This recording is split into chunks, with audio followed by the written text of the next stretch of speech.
This episode contains content that may not be suitable for all listeners. The sensitive content includes descriptions of domestic violence, abuse, and other topics that some may find disturbing. Your discretion is advised.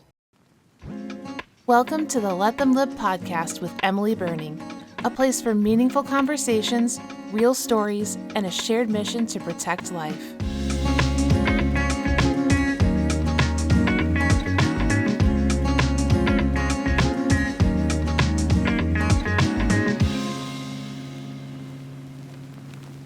Hey everyone, welcome back to the Let Them Live podcast. I'm Emily, your host, co-founder and president of Let Them Live.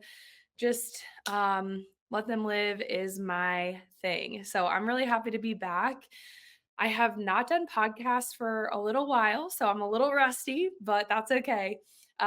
Today we have a super special guest. I always love when I get the chance to interview and just talk to moms that have been supported by Let Them Live.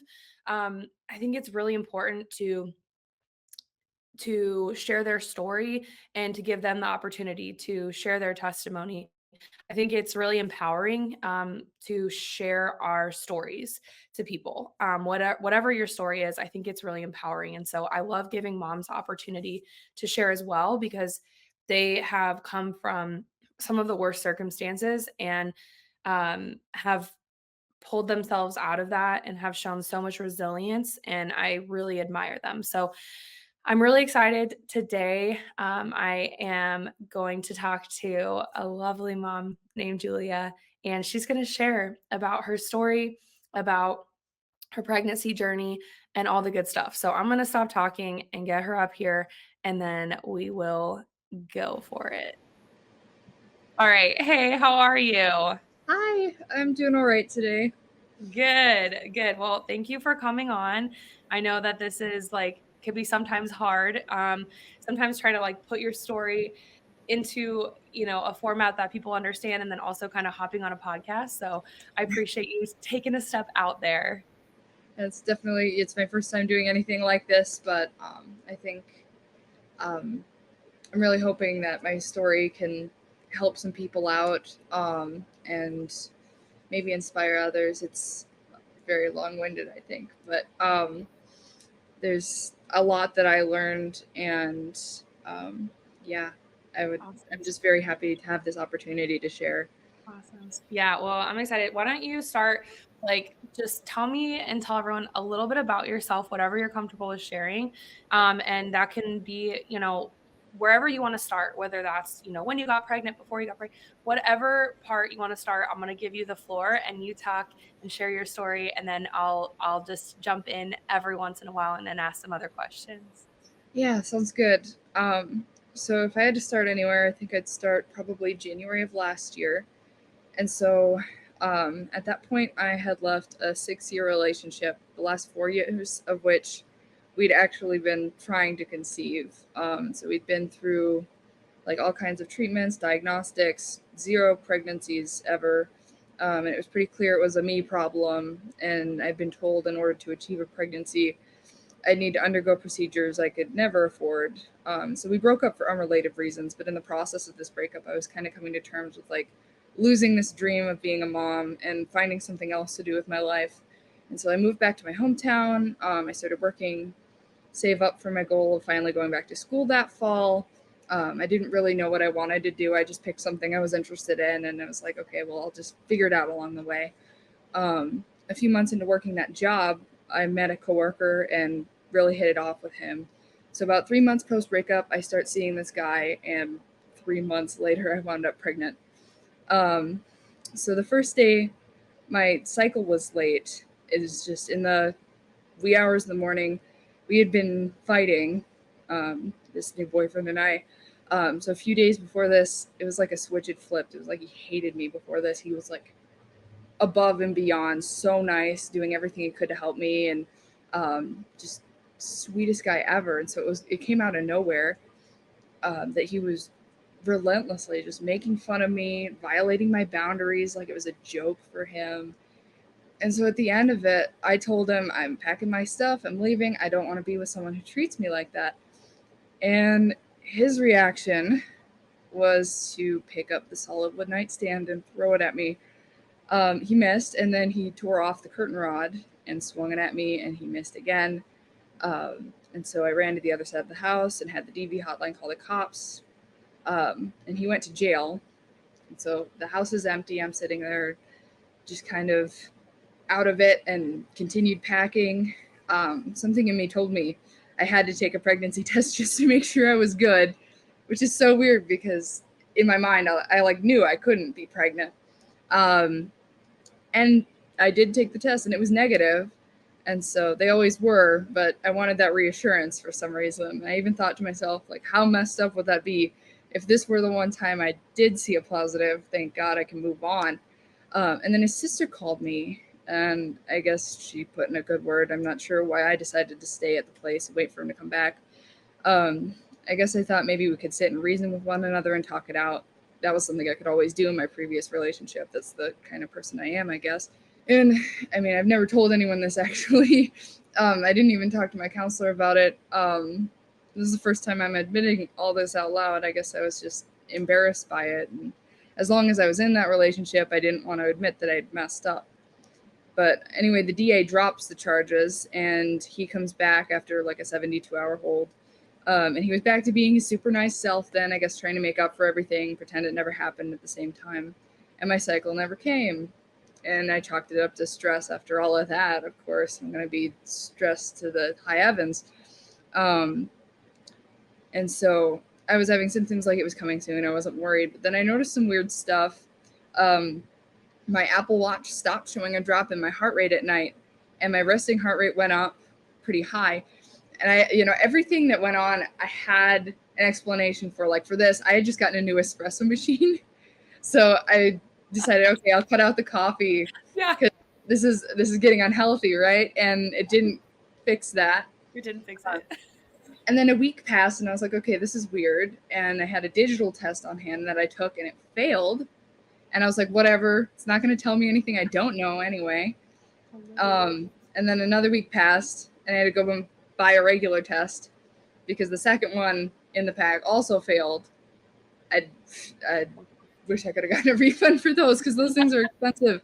They're expensive. Pregnancy tests are ridiculously expensive. Yeah, especially the ones with the screens on them. And for neither of them to work, that's just my luck with all this. And so I took the test after a late shift at 1 a.m. It was almost a year ago, actually. I put it off until the 4th of July because I wanted to check whether I could have a drink with family. I took the test and I left it in the room and I came back. And at first glance, I only saw one line because, of course, right? Except there was another one very faint. It was the control line. This test was so positive. I thought it was negative. My gosh, that must have been like the biggest shock because, you're like, I can't get pregnant, and then it happens and you're like, how is this possible? I mean, I'd spent 4 years squinting at pregnancy tests trying to find a second line. And now I'm in this situation that's so different and so not what I had in mind. And I think I just sat there staring at it for like 20 minutes because I didn't believe it. I didn't really react even. I wasn't shaking. I was just kind of looking at it like, oh, okay. I guess I was in shock. Maybe just trying to like wrap your head around like, how is this even? Yeah. It didn't actually hit me until several months later when I heard the baby's heartbeat for the first time. It didn't feel real to me at all. Yeah. It was like the shock of it. Yeah. Wow. Of all things, like I had said, when I had the first negative test, and they say when you take a test when your cycle's late, it's 99% accurate or whatever. So I was sure I was okay. Yeah. Wow.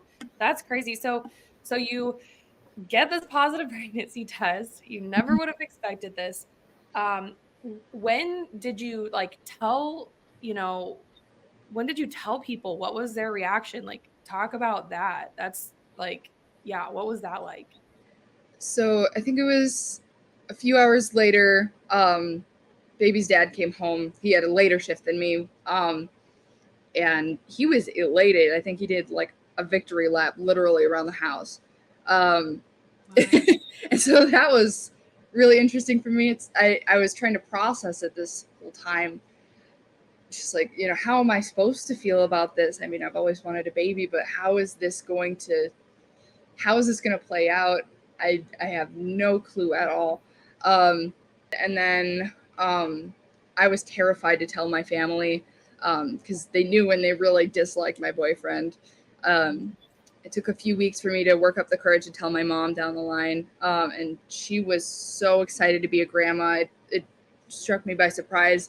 She was so sweet and so caring. And yeah, I broke down crying while I told her because I said I didn't feel like I deserved to feel happy about it, even though I wanted to be a mom forever. And she told me it doesn't matter how the baby got here because it's here, and that's a miracle. And Yes. it took me so long to really take that to heart, but I was always trying to repeat that to myself in the hard times. Yes. Because it really did only get harder. But I didn't actually tell anyone else myself. I was too scared. So when I was about 20 weeks along, I got my mom to tell her parents and my father, who she's been divorced from like 20 years. And all of them were just kind of like, oh, okay. My probably different than what you were like working up in your head, Yeah, I was expecting to have arguments and all kinds of, I was maybe even expecting being disowned by some people. But having my mom do that work, that was another thing that was just, I was very grateful for. Yeah, I think a lot of people could take like a page out of your mom's book and just, I'm sure there's people that are going to be listening that have either experienced this or will experience this, where their daughter or, their son or whatever comes and says, hey, like I'm pregnant or I got someone pregnant. And, sometimes some people react in just the most awful way, and it's maybe not always coming from a bad place, it's just maybe shock. But I think it's important how people react when women say, hey, I'm pregnant, because that can change so much. That can, other people's support or lack of support can determine a lot. So I think your mom, like that's amazing to hear that she was just so supportive. And that comment about, look, like the baby's already here, that is a fact, so like that's where we're starting from. I think that's amazing. I thank God every day for my mom's role in all of this. And she stepped up in a way I could never have imagined. And she's still my village here. I'm so lucky. And I think that was one of the number one things that helped me through this. Yeah, that's amazing. Well, that's really good. So you have that support. So then what was the rest of your, mindset like during your pregnancy? Like, how were you feeling? Did you have any like back and forth thoughts? Like, what was going through your mind? I think the scariest part was those first few weeks before I'd ever seen the doctor, before I'd told my mom. Everything was up in the air. Everything was uncertain. I was, again, still so in shock that I don't know, I feel like I kind of short circuited. I didn't know what to do. I was terrified. I didn't know whether my partner was going to hurt me, whether my family was going to disown me. I didn't know if we were going to have a place to live down the line. And I felt so bad for my baby. I still do sometimes. I didn't want to subject a sweet baby to the father they had, the life I found myself in. And so that was really scary. And so once I got connected, I think I was 6 or 7 weeks when I got connected with Let Them Live. And they helped me work up the courage to talk to my mom. And then my mom was that support in person that could really help me through what I was going through, not just the pregnancy, but everything else as well. And, no matter what you're struggling with, it's hard to admit that you're struggling in general. Yeah. And so it got easier mentally with time. Physically, it got harder.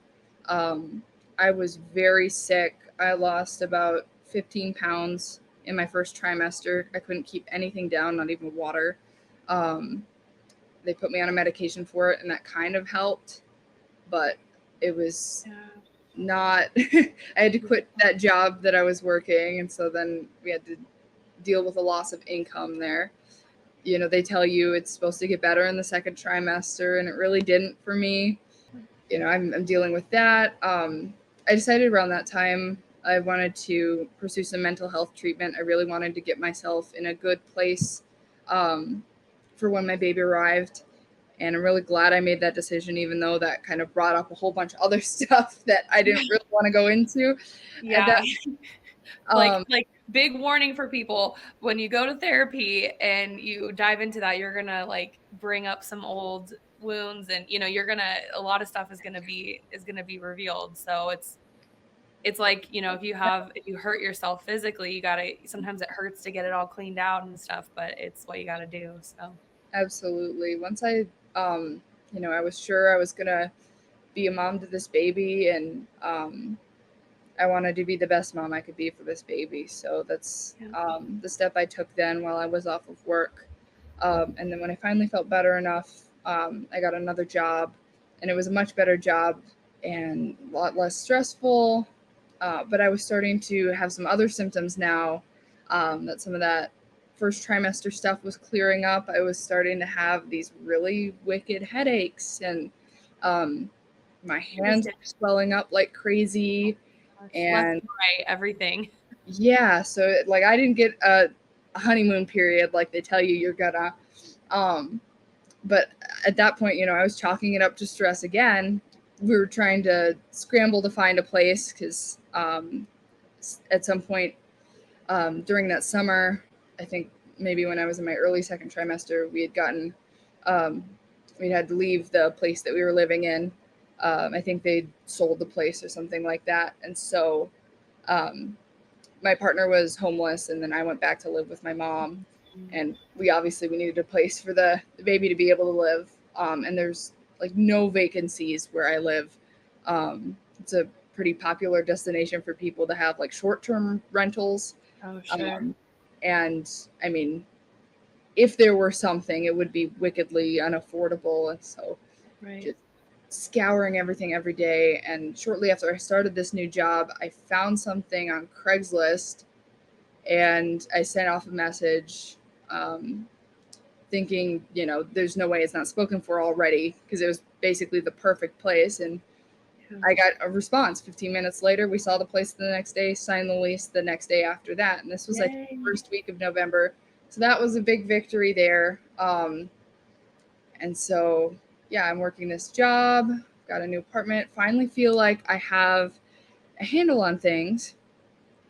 And then one evening, I'm just relaxing here in the apartment, and I noticed that my lips were swollen. It wasn't like itchy or painful, it was just swollen. And I didn't think it was like an allergy thing, so I looked it up, and bam, preeclampsia. And it's not just this thing, but it's all these other symptoms that I've been having. I'm kind of in awe my doctor hasn't brought this up to me yet. Everything I've been struggling with, the headaches, the abdominal pain, the swelling, the sudden weight gain, and come to think of it, my blood pressure was kind of wonky last appointment, but it's all adding up really quick. And so my mom, she actually had me at 34 weeks due to preeclampsia. And so when I told her I was kind of worried about it, she wanted to take me right to the ER, but I was convinced it wasn't a big deal because I was 22 weeks. It was too early for it to be an issue. And my OB, he never mentioned anything about it. And I'm a first-time mom. I don't know. So Right. it's just like, I'll trust him. We'll leave it be till my next appointment, which was scheduled for the 18th of December. This is, again, like second week of November. Yeah, that's a long way out. And so I figure, I've got that time at least. And if it gets worse, I can be seen. So about 3 days after that, I get ready for work in the morning, and my feet are so swollen, my shoes didn't fit. And I mentioned this to a coworker, and she said, well, if you're concerned about this kind of thing, you can check your blood pressure here. We have a blood pressure cuff in the office. And she demonstrated on herself how to use it. And then she tried it on me, and it was reading 171 over 116. Yeah. Tried it again, and it was worse. So I guess I'm not working today. Yeah. Called my mom to pick me up. She didn't answer, so I decided against my better judgment. I wanted to walk the half mile to her work. And it was a gorgeous day. It was like 60 degrees out, sunny, fall colors still out. And I savored it because I didn't know it was about to happen. I'm so glad I did. She drove me to the ER, and I was immediately taken to labor and delivery. They ran a bunch of tests. Baby was doing awesome. I think Wow. I was 24 and 3 here. Baby was great, but I was having symptoms that included kidney damage, and they were going to transport me by ambulance to a hospital, the nearest one with a NICU that could care for a 24-weeker in case I needed to deliver that night, to save my life. And it's another one of those things, you're in shock, and I'm not really processing it, and I'm just kind of sitting there like, okay, I guess this is what's happening now. Yeah, so they were able to stabilize me on those meds when I got to the hospital, so I didn't need to deliver immediately. Okay. And the goal was to get me to the end of January at 34 weeks. Right. And those weeks that I spent in the hospital were so nice and so stressful at the same time. I mean, I kind of lost all my autonomy, and I had people barging in my room constantly trying to strap me to monitors, and Yeah. I was struggling with the feeling of like my body feels mostly fine, and my blood pressure is fine on the medications, and I can't even go outside for a walk. Right. And the idea that you are the thing putting your baby at risk hurt Yeah. so bad. And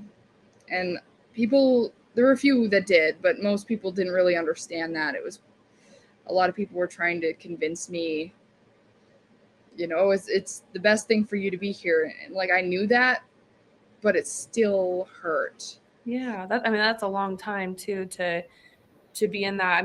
A lot of us haven't had, long stays or long, Mhm. periods of time where we had to be at a hospital, and it really can wear on you.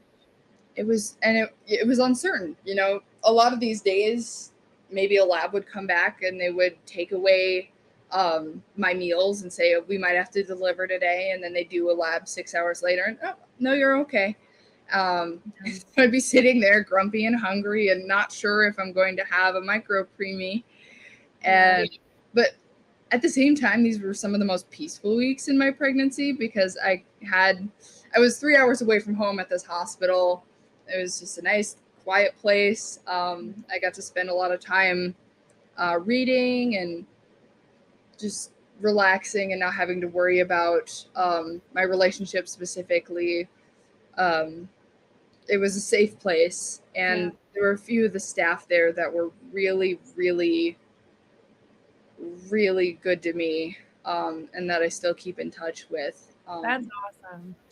And so, I spent my Thanksgiving there, and they made that special for me, and they helped me decorate my room all Christmassy because we thought I was going to be there for Christmas, but spoiler Yeah. alert, I was not. I lasted 30 days, and I delivered at 28 and 6. Okay. Um, and so, yeah, the last week of my stay, the fourth week, was probably the hardest. 28 weeks was like my first goal to get to.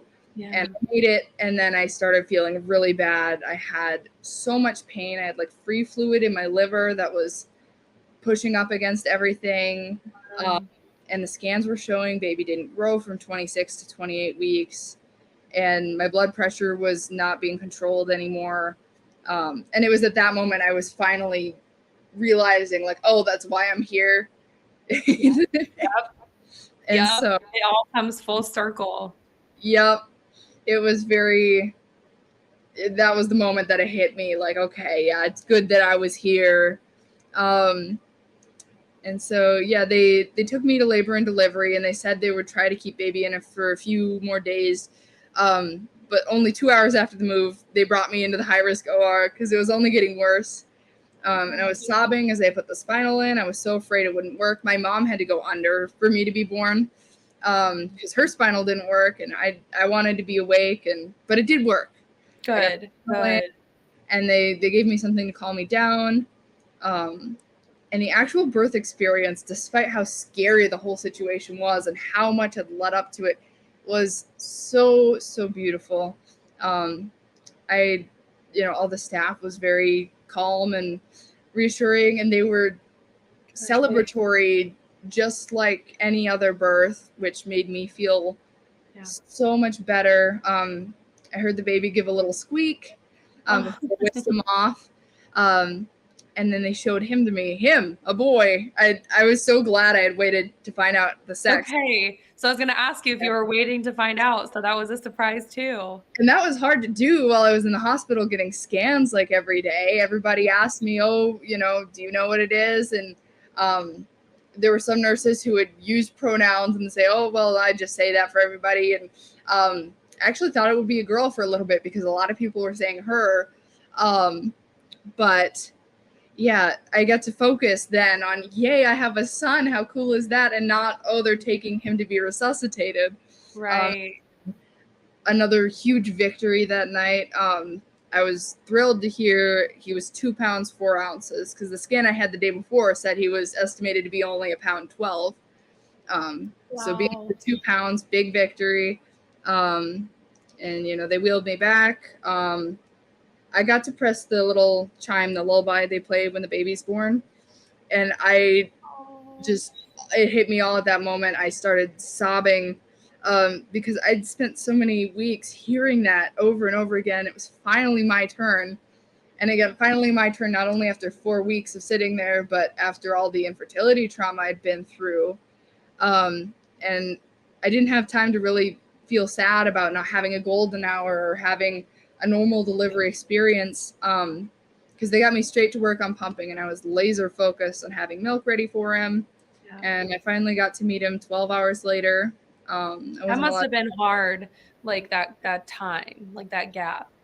It went by so quickly, actually, because it was, I was so tired. I went to sleep, and then I was waking up every few hours to pump, and I thought it would be long. They actually said it would be more like 24 hours because of the medication I was on. But 12 hours later, a nurse came in and she said, if you can transfer into a wheelchair, we'll take you to the NICU. And with all my might. Yeah. And you got that strong, like, mom might, and you're like, I'm going. Yeah, that was so it went quicker than expected because it was. And yeah, I got to see him. This was the day before. So the reason I mentioned the date of that OB appointment is because he was born on the 17th. So he was born the day before I was meant to see a doctor again. And imagine had I actually waited, what could have happened. I am so grateful. Like, despite all the things that just kept coming at you, like, they all turned out to be blessings. And I think that's a huge thing that people have to remember is, like, God's not done, and there's things that are going to come and just kick your butt, and it's going to be tough, but it's all going to be okay. And we may not understand right now why, but your story is like the perfect example of that. And even seeing him, like when I got to see, I wasn't allowed to touch him, but he's scrawny and he's bright red and he's intubated. But I knew then, like, this is what everything is for. And it's, a moment that might be scary for somebody else. For me in that moment, it was full of nothing but joy. That's amazing. That's so amazing. I think that's such an incredible, like, pregnancy journey and like birth story. And, so he was born December. All right. So yeah, you mentioned a 6-month checkup coming up, which is awesome. Yeah. Yeah. So, we've had a really long journey. He has only been home for about 2 months. He spent his first 2 months of life still intubated. We had a really bad scare with some respiratory failure when he was a little over a month old, and we didn't know whether he was going to come home. And then once he beat that, then we were thinking, it's very likely with the condition of his lungs, he would come home on a trach and a ventilator, right? Or have to, maybe spend some time in PICU before he comes home because he'd be too old to be in the NICU. And then he kicked some butt too. He got extubated. He worked his way down on support to the point where we were able to take him home on oxygen. And everybody in my family, again, they were so, worried about that and about his condition. And for me, it was like, well, he gets to come home and I get to hear his voice. Yeah. And that is so special. And I don't even notice it's different than other babies anymore. He's coming off oxygen very soon, hopefully, but it's not even another thing I think about. It's the, replacing his stickers and his cannulas is the same as changing a diaper for me. And yeah. That's amazing. Well, definitely, like just so, I mean, I'm amazed at just like that you found joy in all of this and your resilience. And I'd love to hear like your interaction with like your counselor and Let Them Live too, like how that, like helped you along, because you definitely got so much thrown at you. Absolutely. So, in that beginning of it all, where I was so uncertain, that was a huge help, just sitting there and talking about, maybe life isn't going to go the way that I expected. And that was an understatement for sure. But at the end of it all, you're a mom, and this is something that you've wanted forever. And even if it doesn't look the way you thought it was going to, again, huge understatement. That is a miracle, and it's beautiful. And those things that I was scared about, the housing, it was so often I'd get somebody to check in with me right when I needed it, try and find those resources for me. And there's not a lot out here, but I received so much help in looking for these housings. And they helped me get into this mental health treatment that I was working on. I had several different counselors throughout this. They helped me get into this program and decide that it was right for me, and helped me through some of the things that happened in the program. And then it was really interesting. I had a follow-up call scheduled for the day after I was admitted to the hospital. It's just like, yeah, guess what? And that was when it really started making a huge difference for me, because, I was wondering, I just got this apartment, how am I going to keep it? And they helped me sign up for financial assistance in order to keep my place. And now this is the assistance that's allowing me to stay here, because when we got home from the NICU, things were so bad with my partner that I had to leave. And, now here I am with a baby who's, he's disabled. He can't, he's too immunocompromised to be in a daycare. Right. And yeah, so I can't work, and I can't, and so having that in place already, having these supports, and I'm able to be in the unique position of being a single stay-at-home mom, and to be able to take care of my medically complex child because of Let Them Live. I can't imagine where I'd be without them. That's awesome. That just makes my whole day. That's awesome. It's like, for me, it's full circle hearing these stories too, because when we were starting Let Them Live, there were so many times I wanted to just quit. Like, it was so hard. And so it really brings it full circle for me. And I'm so grateful that you're sharing, because it, like, to hear that it has made an impact, it makes it all worth it. Like, all the, just like similar to you, like, I'm sure that like all the hardships, like everything was worth it for your son. Like, same for me, like everything was worth it to hear this, So I think that's absolutely amazing. Even just to have somebody to talk to and to pray with during my time in the hospital was so, so special. And just to have people checking in on me and thinking about me meant the absolute world. I love that.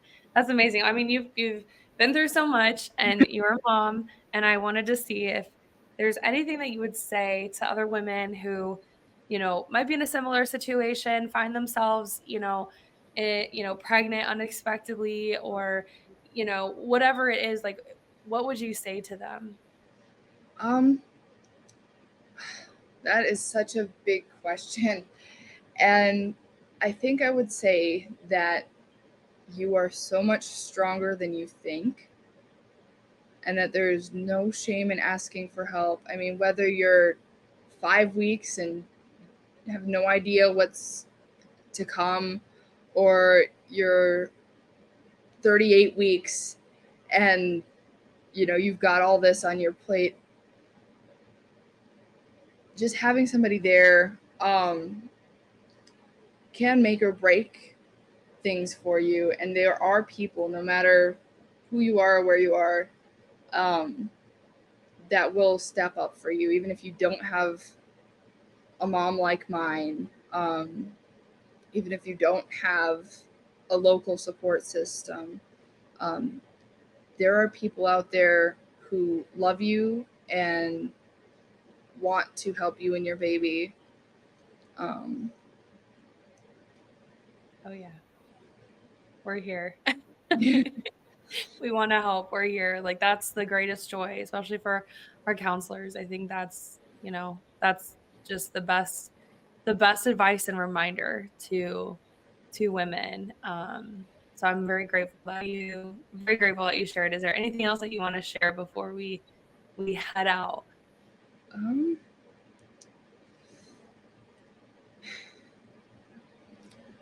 I don't think so. I think I've shared a lot. That's okay. I'm grateful. I really am. Thank you so much for sharing and for being so open. And, I know it can be really hard to share, especially, when it is like our personal situations and all of that. But I am grateful, and I know it's going to reach people and impact them in many different ways. In some ways we won't even ever know. So thank you again for sharing. And if you guys are interested, you can always help support more moms. We always have moms coming into Let Them Live. So go to letthemlive.org, all of our social media, all that good stuff. You guys know where it is.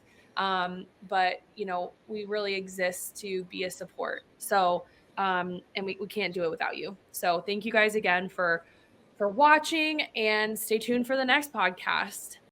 Thank you for tuning in to the Let Them Live podcast with Emily Burning. If you enjoyed this episode, please let us know your thoughts in the comments and make sure to subscribe so you don't miss the next episode.